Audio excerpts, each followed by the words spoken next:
Good afternoon. From the sublime to something more easy, decompressive craniectomy for intracerebral hematoma, spontaneous intracerebral hematoma of hypertensive origin. Well, we all know we are confronted with this problem on and off. Patient comes with a huge intracerebral hematoma. What do? There's plenty of papers advocating conservative treatment, surgery, minimal access surgery, recombinant TPA installation in the hematoma, decompressive craniectomy associated with evacuation of the hematoma, or decompressive craniectomy alone, which is quite rarely used.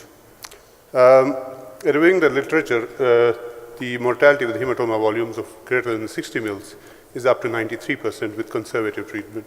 So this is not actually a good option for these patients. So a lot of these patients do go on to have surgery and evacuation of the hematoma. The options are craniotomy or a minimal access burr hole, endoscopic evacuation, or a thrombolysis. There are many references with regard to endoscopic evacuation, and it hasn't been really found to be much better than conservative management, except for improved survival. The SICH trial, again, wasn't really conclusive with regard to surgery being a better option for hematomas, except for superficial hematomas greater than 2 centimeters in size. And the MISTI trial, again, for recombinant TPA installation with minimal access aspiration initially. Again, some of the results are still to come in, but some benefit has been reported as compared to conservative management on mobility and ADL scores at 365 days. Some people advocate ultrasonic clot disruption to remove the clot quickly. The latest MISTI 3, some of the results suggest that if you remove the hematoma quickly, the perihematoma swelling becomes less. So if the whole point is to deal with swelling, why not do something different? Most of us have these dilemmas, deep thalamic and basal ganglia hematomas with a big cortical mantle, which means that if you do a corticotomy, you have to go through a lot of brain tissue, which is already compromised, and you're doing further damage. Dominant hemisphere hematomas are a difficult one. It may cause further damage and cause further deficit, which may not be acceptable for a patient.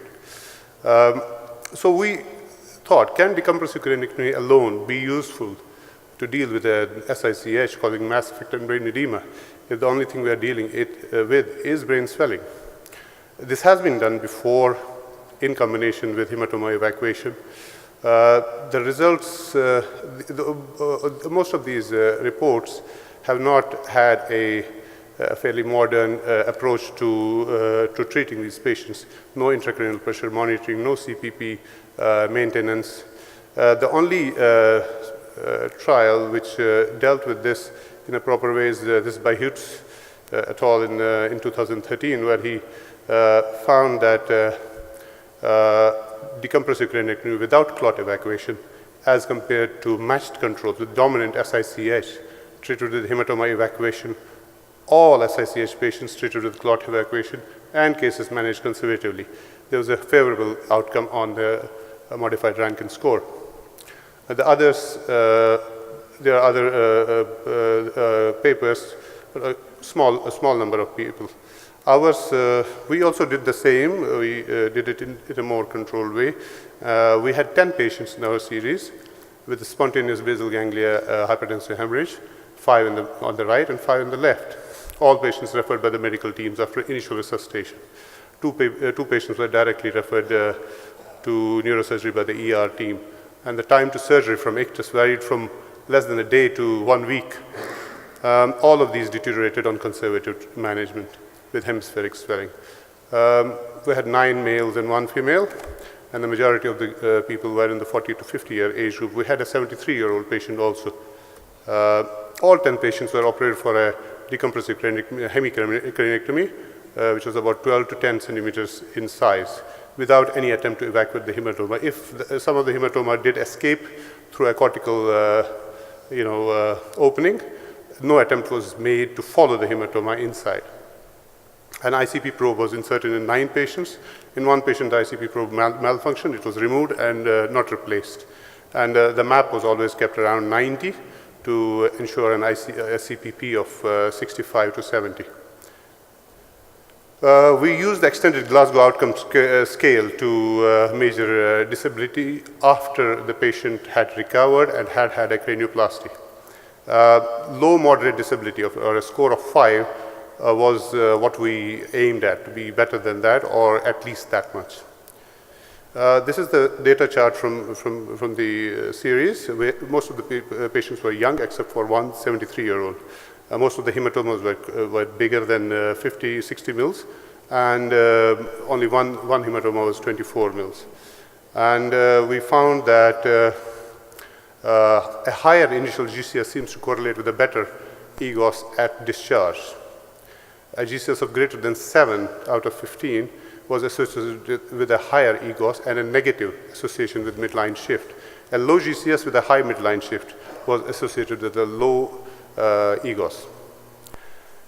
We also charted out the ICH score versus the EGOS, and the ICH score basically gives you an idea of the mortality at or the morbidity at 30 days for patients with SICH. With a score of 3, the mortality is 72%. In our series, what happened with this? In our series, with patients with EGOS 3, we had 6 patients, out of which 1 died and 5 survived, and with a score of 5 and 7 in one. The ones with 2 patients with an EGOS of with an ICH score of 1 had a score of 5 to 8. So there is a distinct survival advantage for decompressive craniectomy without hematoma evacuation for patients with SICH of hypertensive origin, and with a 60% good prognosis with lower moderate disability on the EGOS score. These are some of the patients. Most of them were associated with intraventricular hemorrhage. This is the patient after cranioplasty. As you can see, most of these hemorrhages are deep hemorrhages with a big cortical mantle. This is a lobar hemorrhage. Some of the hematoma escaped. We didn't do anything further to this. This is the patient before cranioplasty, and this is after cranioplasty. So these are our so we'll go to the conclusion, please. That's fine. We're done. So we had some complications, which are not really something to be, argued about. In conclusion, we want to say, is hematoma removal really essential, or should we concentrate more on dealing with the mass effect of the hematoma and brain swellings by methods not involving invading the brain itself? Would older patients also benefit from decompressive craniectomy? One patient was 73 and he has an EGOS of 5. And the question, do you need a randomized trial for evaluating DC alone in SICH? Thank you.